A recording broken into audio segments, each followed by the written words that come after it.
Ladies and gentlemen, hello and welcome to Wrestling Months. My name is Adam, and I am the Palmo Lord of the entire friggin' universe. So, WrestleMania happened. It was, as much as this is called Wrestling Rants, it was alright actually. All botches aside, and there was a fair amount of botches, which was annoying to say the least, but you know. I didn't watch the pre-show because I was taking a nap because I live in England and WrestleMania was until 5 in the friggin' morning, so I took a nap because I wanted to stay and watch the main show. But obviously I actually went back and watched Shane vs AJ because I was still asleep. Because I'm lazy and tired very quickly. But so I watched the intro first, and in the intro I'm pretty sure Brock Lesnar suplexes the roller coaster. So if you're watching it in VR, then you can say you've been you've been suplexed by Brock Lesnar, which is it must be pretty terrifying. But yeah, as I said, I went back and watched the AJ and Shane match, and it's alright actually. I didn't expect it to be 5-star Shinsuke versus AJ Wrestle Kingdom 10 match. But it was pretty good. I didn't like the fact that they thought Shane could out wrestle AJ because he can't. Like, obviously they mentioned that Shane has like learning Muay Thai and all that MMA sort of stuff, and so like the striking stuff, like when they were basically having a proper fight, I thought, Shane having the upper hand works here. There's a couple of big spots. The obviously the coast to coast, the two coast to coast. Well, one failed because AJ got wiped out by a bin. Obviously, Shane got his coast to coast off, and it made sense that AJ kicked out because of obviously the slow count because the ref had been kicked in the head. Well, that's exactly what happened. There's no essentially about that, but it was quite good. I did enjoy it. I think the shooting star press stuff like that worked quite well in the match, even if he did botch it, not botch it, miss it even. I thought it was a good match. Talk about the set for a second. The set was brilliant. Not gonna lie, the set was freaking brilliant. Obviously with the big roller coaster and everything, and the massive globe, looks a bit like Universal Studios, which was obviously it being in Orlando, very very apt. I think a lot of people that went to WrestleMania this year went to stuff like Disneyland and the studios, as I said, Orlando studios and stuff. Some people I reckon are staying there for Impact Wrestling, but I didn't say that because obviously a lot of stars are going and leaving, but I won't go on about TNA at this particular moment because it's a bit toss. Kevin Owens versus Chris Jericho. Not as good as I expected because they can both really go in the ring. Chris Jericho's been on the run of his fucking career. I'm not gonna lie, it's brilliant. Obviously, even the little shoot promo he did at the Festival of Friendship. There was some really good moves in there. A couple of spots that did seem like they were taken from the Jericho Styles match from last year. Like the pop-up powerbomb into a codebreaker thing. I thought that looked really good, but obviously we've seen it done with the phenomenal forearm into the codebreaker, which is that was fun too. I do think the fact that Jericho can get this stuff off. Obviously he's like 46, 47, 48 now. I'm not quite sure how old he is. I think him getting the stuff off, it looks really good. And obviously him losing the belt at the end, because obviously he's going to go on tour with Fozzy soon. So they're bringing out a new album, I think.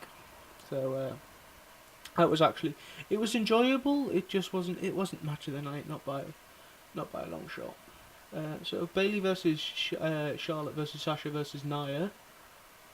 This was a really feel good match sort of thing. I think like they tried to make it a palate cleanser, and it wasn't. It stood out in its own right. I think them obviously going all shield, triple power bombing Nia Jax, and then them all pinning her. I think worked really well. Followed by Charlotte trying to go for the high five, and basically just getting told to piss off by Sasha and Bayley. Worked really well as well. I think it was actually quite funny. Which, I mean, obviously this woman's revolution and evolution, has been brilliant. We've got some really good women's matches, like the Hell in a Cell match. So I think this was a really enjoyable match, as I said. The whole turnbuckle thing, and it obviously taking up Sasha and then taking up Charlotte, followed by the Macho Man elbow, 30 years removed from the match between Macho Man and Ricky Steamboat at WrestleMania 3. I think that was a good sort of almost like salute to him, sort of tribute to him. Obviously, he's in the Hall of Fame and everything, but I think that was nice, and I think Bayley retaining. A lot of people didn't think Bayley was going to retain, myself included. I thought they were going to turn Sasha heel, and Sasha was going to get the belt, or Nia was going to get the belt. But they didn't, which upset me a bit, but no, there we go. We haven't seen the Sasha heel turn, but everybody thinks it's in the cards. Now the tag team match, it was going to be a triple threat between the club, Cesaro and Sheamus, and Enzo and Cass. And obviously they did all the intros and stuff, and Big Cass and Enzo did a very short promo actually. I imagine they were going to let them talk for about 5 minutes, but they were just talking about ladder rungs for 30 seconds, and it was a bit uninspiring. It was a bit. They are losing a lot of sort of momentum, and I think it's good that they didn't win the match.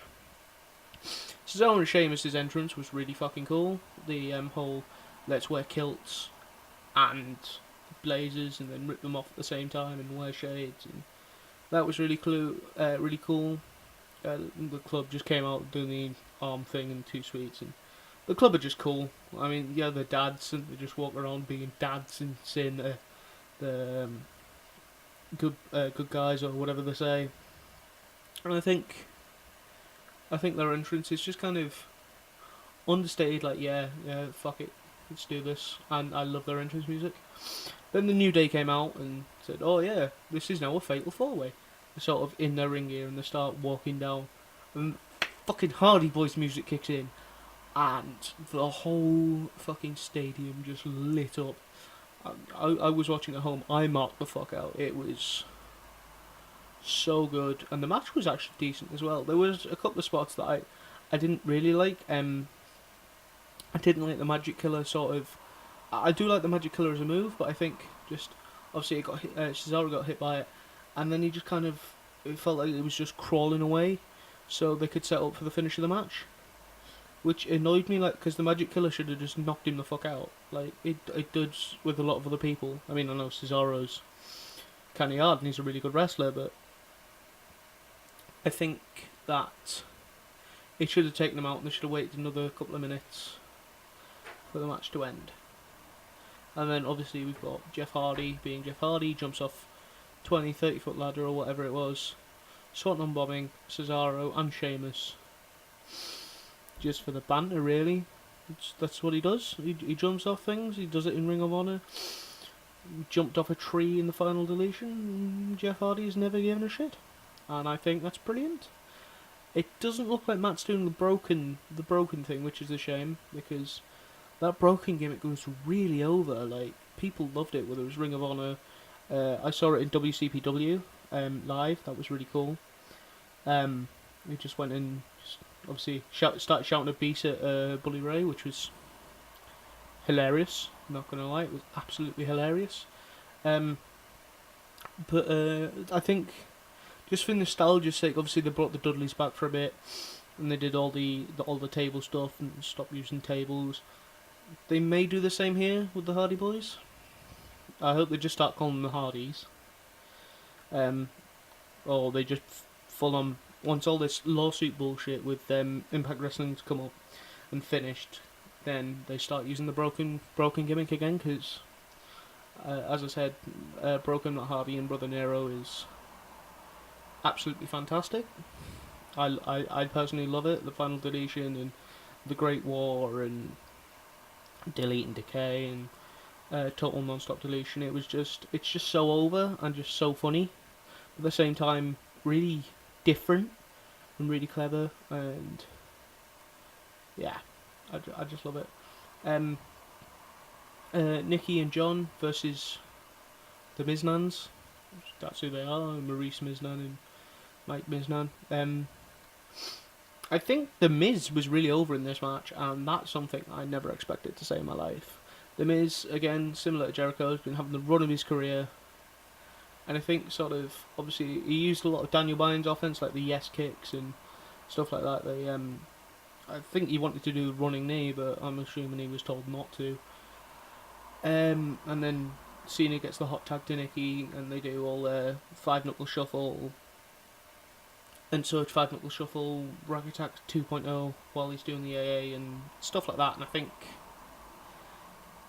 it was an alright match for a 10-11 minute match. It's 10 minutes or something like that. I did enjoy. I enjoyed watching The Miz get face pops essentially, and see, because Cena obviously buggers off from time to time, and see Miz getting turned face somehow.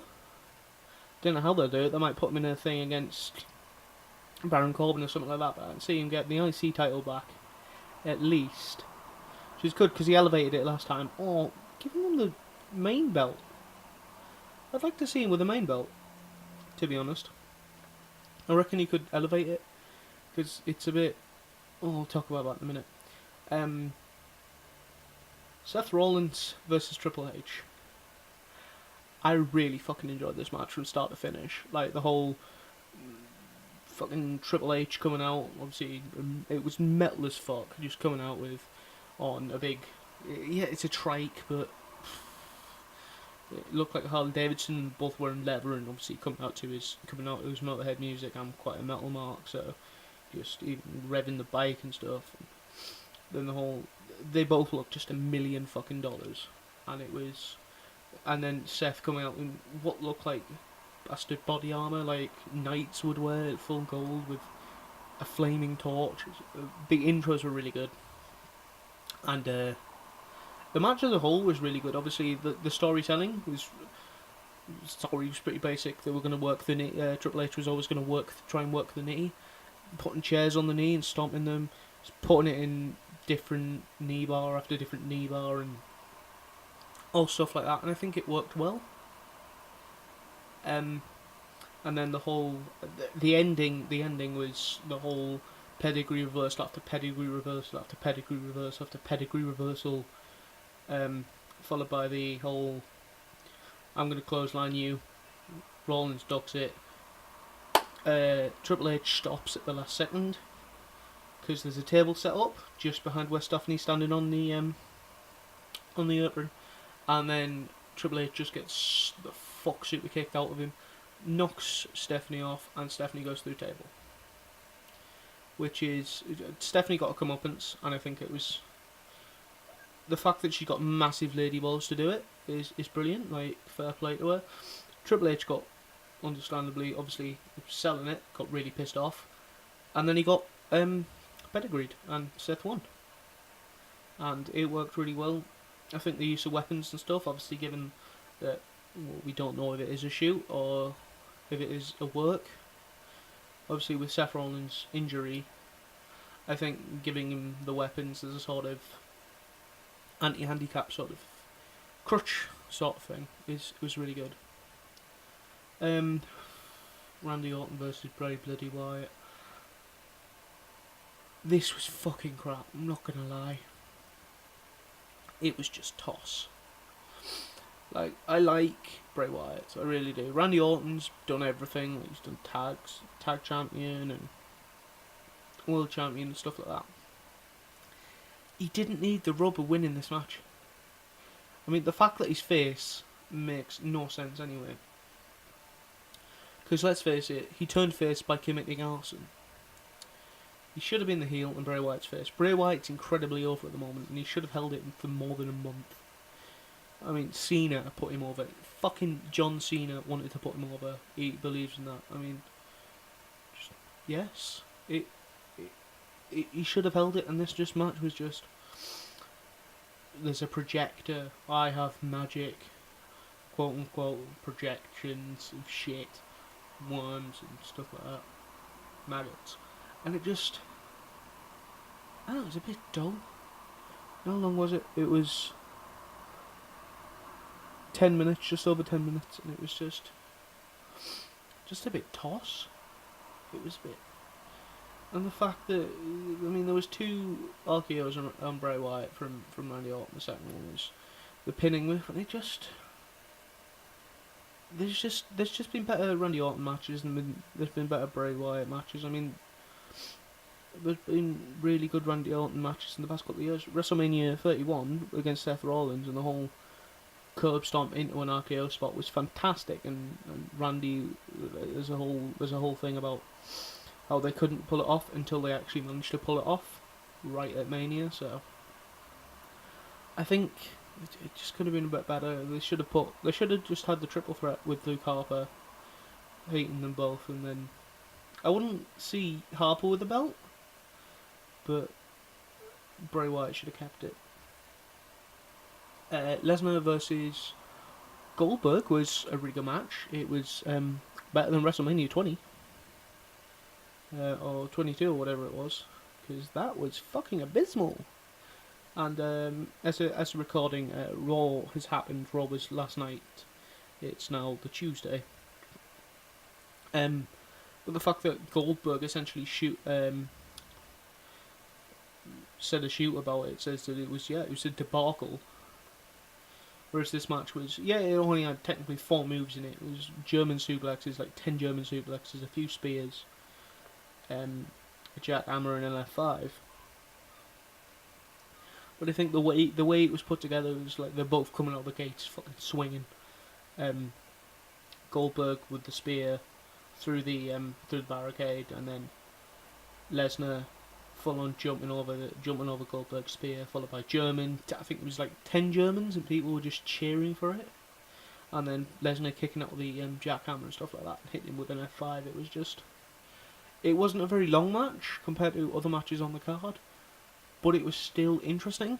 And I think because they're so intense, them two, like Lesnar and Goldberg, are so intense in the way they go in the ring. It made for a really good match.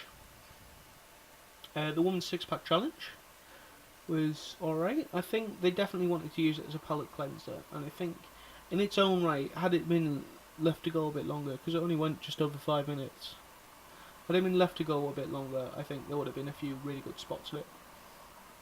I mean, Becky Lynch, Bex plexing like everyone in the ring, like including James Ellsworth, which is understandable because James Ellsworth is like the opposite of eye candy for Carmella, and I don't think it works very well.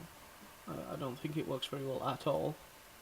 I think because James Ellsworth signed like a 2-year contract, and I don't think it works. I think they should just get rid of him, send him down to NXT or something, because he's all right. Like the No Chin music and stuff's all right, but I should get rid of him. But Naomi goes over with a really nasty looking submission hold.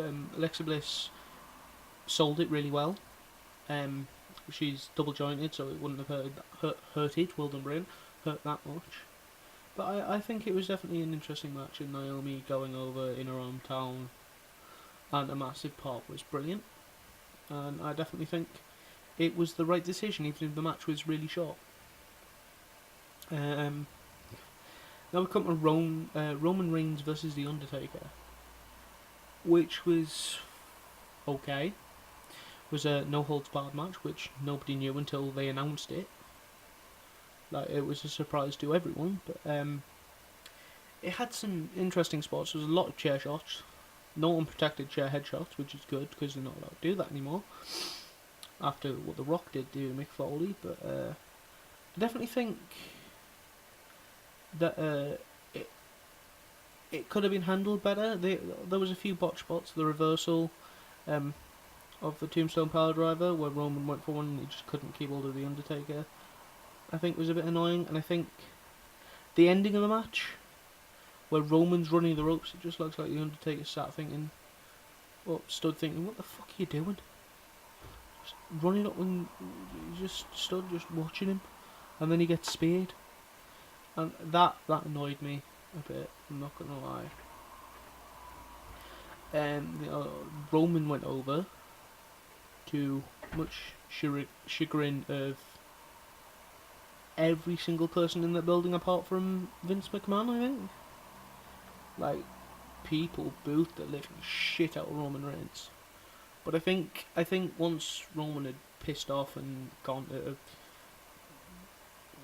wet his hair some more or whatever he does in the back, probably drink beers with Dean Ambrose or I don't know, masturbate at a tree or something. I don't fucking know what he does.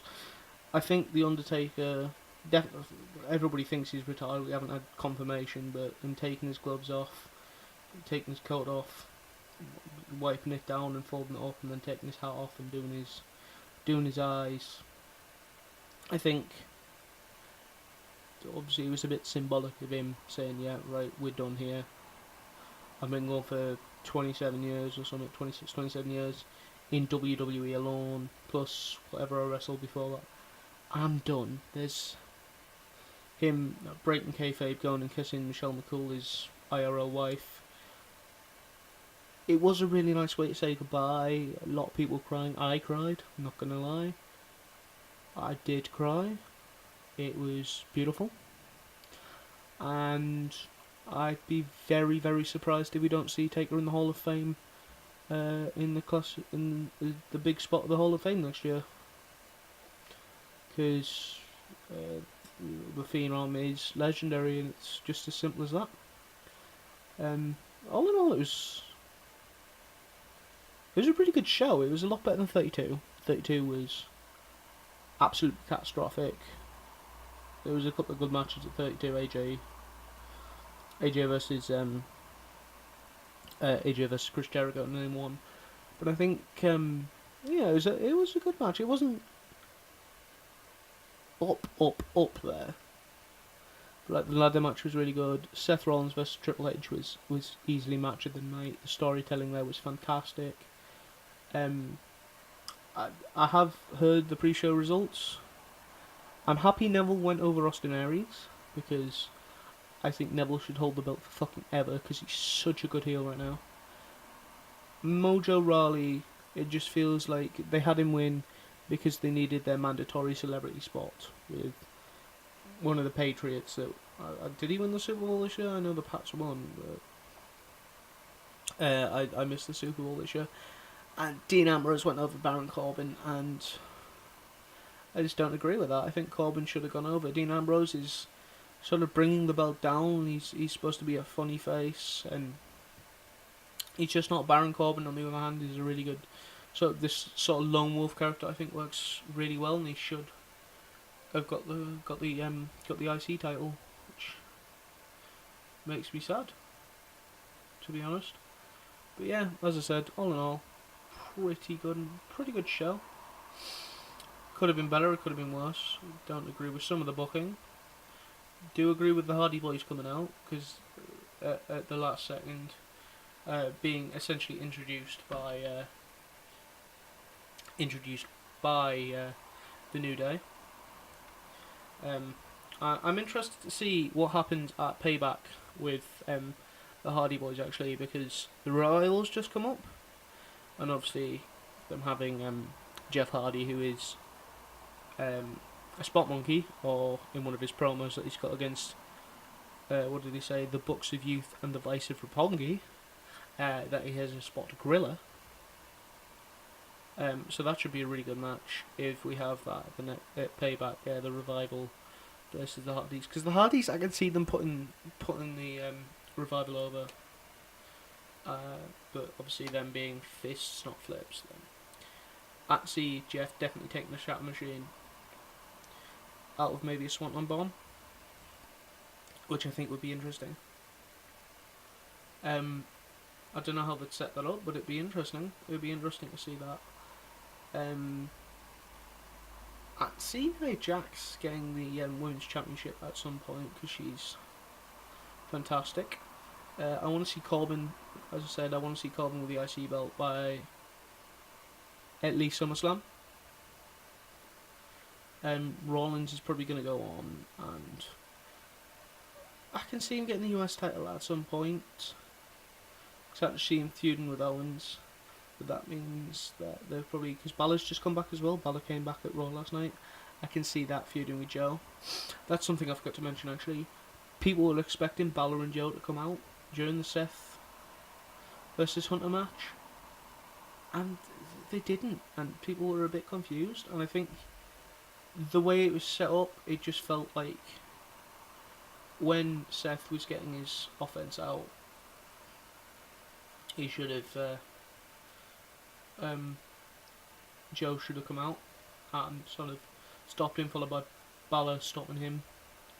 I mean, obviously story wise that wouldn't make sense because Seth put Owens on the bench for Balor on the bench for 9 months, but there we go. I suppose it didn't happen. Lesnar, I see Lesnar losing to Joe or Lesnar losing to Roman Reigns. Paul Heyman brought up the obviously Roman and Brock Lesnar are the 23 and 2, so I can see obviously that's slated to be WrestleMania 34 in Louisiana, St. Orleans main event, which as long as it isn't like the WrestleMania 31 match, like, because Roman's alright, Roman's got a lot better in the past year, 2 years. I can see that match being alright, because they bring, as I said, Brock works well with people who bring a lot of intensity to the match, which is why sometimes he works well with John Cena and sometimes he doesn't, but I can see that. Hopefully Randy Orton's going to lose the fucking championship, because he's shit. Not shit in the ring, but he's a bit dry now. Like when he had the Legend Killer gimmick and even rated RKO for a while, that was really good, but now he's just, I'm Randy Orton, I'm a snake. His entrance was alright, walking down with the snake under him, but he's just a bit toss, if I'm honest. So yeah, that's WrestleMania, and I'm looking forward to the SmackDown, and I'm looking forward to the next couple of pay-per-views, because they might be very interesting. But for now, I guess follow me on Twitter. I'll put my Twitter link in the description. It's @Palmo_Lord. Thanks for watching, and I'll talk to you later.